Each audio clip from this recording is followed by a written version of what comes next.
ஒரு சில கேள்விகளை எங்க அம்மாட்ட நான் கேட்க போறேன். அம்மா இப்ப எனக்கு பதில் சொல்ல போறாங்க.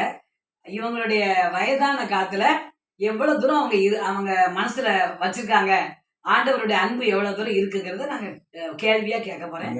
அத நீங்க வேதத்தை வாசிச்சாதான், அதுல சிறு வயதுல இருந்தே ஆண்டவருக்குள்ள வந்தாதான் அதோட அர்த்தங்கள் தெரியும். அதனால இப்போ அம்மாட்ட கேட்க போறேன். 86 வயசு இந்த அம்மாவுக்கு, 88 வயது. இந்த 88 வயது அம்மாவுக்கு ஆண்டவர் வந்து எப்படி கிரியை செய்தார் அப்படிங்கறது சொல்ல போறேன். எம்மா, இன்னைக்கு நம்ம ஒரு கேள்வி கேட்க போறேன். ஏசு, உங்க பேரு? என் பேரு எஸ் மரியம்மாள். சரி, மரியம்மாள். இப்போ வந்து உங்ககிட்ட ஆண்டவர் சின்ன வயதுல இருந்தே நீங்க உங்க அம்மா அப்பா உங்களை நல்லா கிறிஸ்துக்குள்ள வளர்த்துருப்பாங்க. அப்ப அதுல ஒரு சில காரியங்களை கேட்க போறேன்.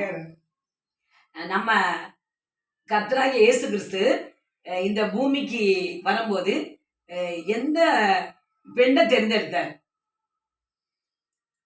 பரிசுத்த ஆவியினால காக்கப்பட்டு ஒரு பரிசுத்தமான ஒரு பெண் மரியாள்ங்கிற கன்னி மரியாளாக திருமணமாகாம இருந்த மகளிடத்துல அந்த அந்த அம்மாவைத்தான் அவங்க தெரிஞ்சுட்டாங்க. Very good.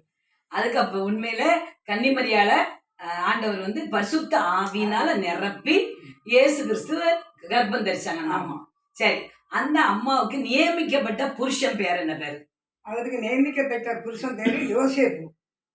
கரெக்டா சொல்லிட்டீங்க. அந்த அம்மாவுடைய கணவருக்கு பேர் வந்து யோசேப்பு. நல்ல வருது. சரி, இவங்க வந்து கர்ப்பவதி ஆகி தூதனால சொல்லப்பட்டு நீ பயப்படாத, நீ உனக்குள்ள இருக்குது பரிசுத்த ஆவியானவர் உனக்குள்ள நிழலிடுவாரு, நீ பயப்படாதன்னு சொல்லிட்டாங்க. அதே போல அவரு யோசேப்பு கிட்ட போய் என்ன சொல்லிட்டாரு? நீங்க என்ன செய்யக்கூடாது, நீ அவளை சேர்த்துக்குள்ள, நீ கவலைப்படாத.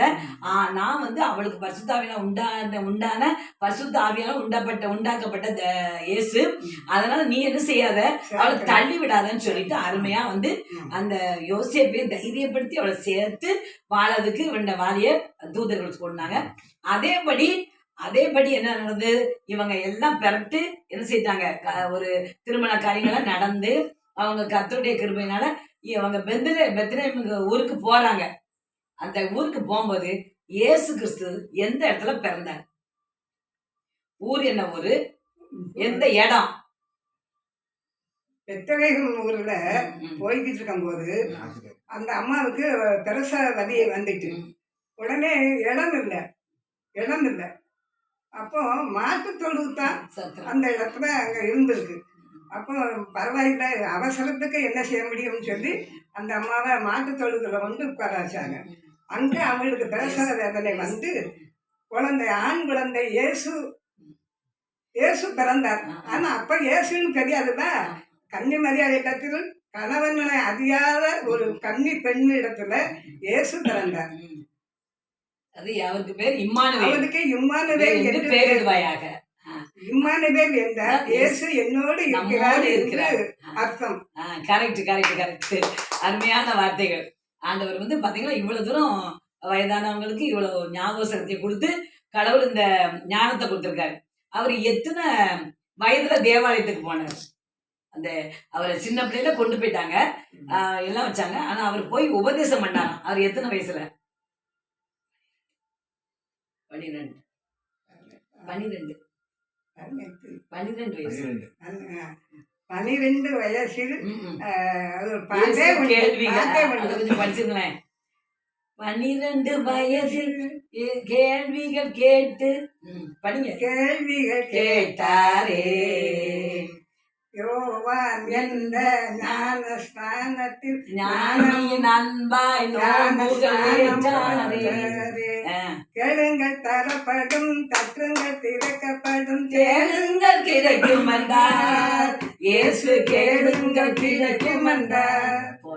அப்ப பாருங்க, அவர் வந்து அந்த 12 வயசுல போய் அந்த நிறைய வேத பாதகர்கள் மத்தியில அவரு பேசிக்கிட்டு இருந்தார்.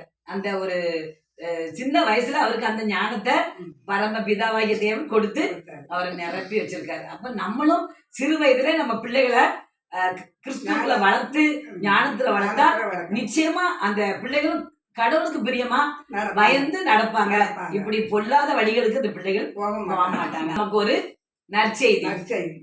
நற்செய்தி. நல்ல காலம் நமக்கு பிறந்திருக்கு. அவரையே நம்ம தொழுது கொள்வோம். பெரிய காரியங்களை கர்த்தர் செய்வாராக. ஒரு